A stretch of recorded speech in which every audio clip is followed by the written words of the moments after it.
আপনি মনে হয় কাউকে খুঁজছেন। আপনি তাহলে সেই ব্যক্তি যাকে আমি এতটা সময় ধরে অপেক্ষা করিয়েছি। না, আমি না। তাহলে ভুল, সরি। ফোনটা নিয়ে আমাকে উদ্ধার করুন।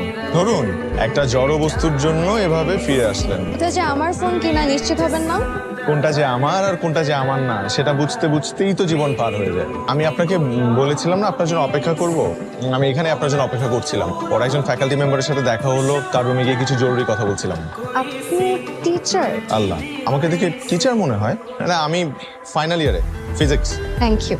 আপনি আসলে ভীষণ ভালো একজন মানুষ। আমার জন্য এত কষ্ট করলেন। আজকাল তো ফোন হারালে পাওয়া খুবই মুশকিল। আমি কি আপনার সাথে এক কাপ চা খেতে পারি? শিওর, কিন্তু আজকে না, আমার আবার টিউশনই আছে আরেকদিন। টেকনিক্যালি আমি একজন টিচার, কিন্তু একদিন খাবো। আমাদের এই পৃথিবীটা না অনেক বড় হলেও কিছু কিছু ক্ষেত্রে খুব ছোট। আপনার সাথে যদি আমার আবার কখনো দেখা হয়